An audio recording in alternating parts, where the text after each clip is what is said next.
What are some of the advantages and disadvantages of playing a team turn around quickly? That you played them about a week and a half ago. What's some of the advantages and disadvantages of that? I don't really know if there are any either way, to be honest with you.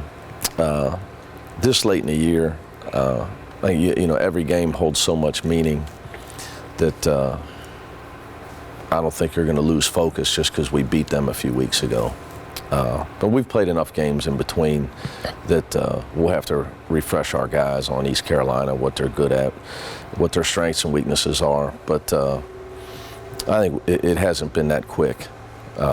So I don't think it would be too much of a factor either way. Does the fact that it's been brought up by some of us that you lost down there last year, it's obviously it's a full year ago, but is there any, I don't want to say factor, but it's a memory certainly that you might bring up? Well, I wasn't there, so it's Right. not for me. Right.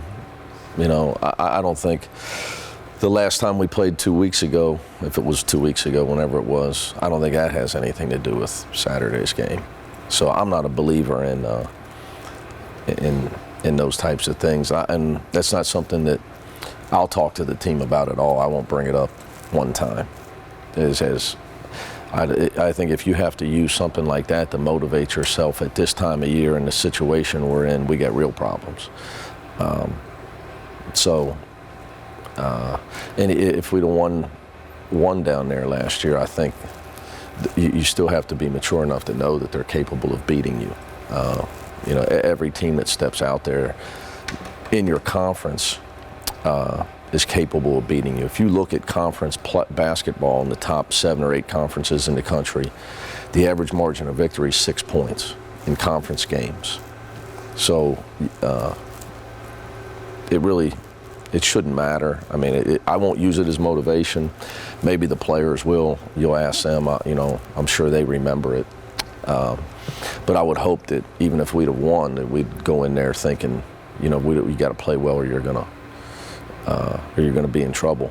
Because the next game we'll play Houston, and we won there last year. So I mean, that has no bearing on this year's game. That's just the way I look at it. Troy's put up some pretty good numbers in the last 5 or 6 games. Have you seen him make just a jump in his progress recently? Anything different with him? No, he's got to shoot a higher percentage. His leadership's been great all year. He's played the majority of minutes. Probably here Gary would lead us in minutes played. I don't know. You'd have to let me check the stat sheet. But we ask him to do a lot as far as the handling the ball and scoring for us. I think that's been a lot to ask of him, and it's been an adjustment for him. But I'd like to see him shoot a higher percentage, and I think the only way for him to do that is to attack the basket more. I think he's lived behind the line too much. He hasn't gotten the kind of rest that you thought he would get, that you thought Justin Jennifer would be able to spell him. So he's really had to grind it out and play a lot of minutes, like you said. But he's handled that pretty well, I guess, right? It's probably hurt his shooting percentage, to be fair about that. But I also think, from watching the film and trying to help evaluate him and help him raise his shooting percentage, I think he's living way too much behind the three-point line. That said, I don't want to know where we'd be without him.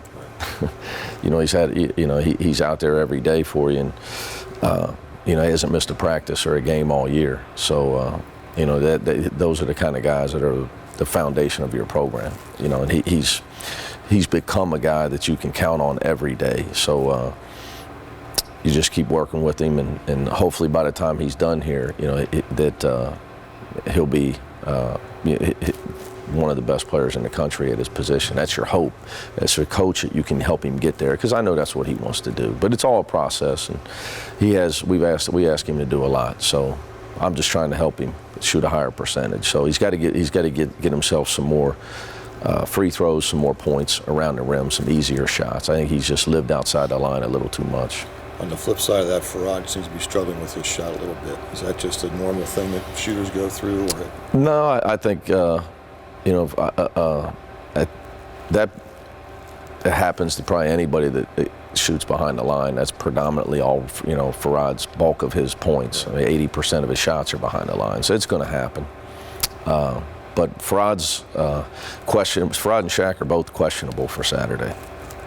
Oh, what's wrong with Farad? Farad left the UConn game with a sprained knee, and Shaq has a groin. So they're both questionable. How does that change for you, the lineup with makeshift and doing what you have to do to preserving minutes for others? We still got guys on scholarship, so let's get ready to win. We don't talk about injuries, and we won't use it as any reason not to play well. We expect to go down there Saturday and play great and have tremendous energy and do what we got to do to win the game. You just move guys around. Justin Jennifer's on scholarship for a reason. If he'll be ready to play. I got great confidence in him.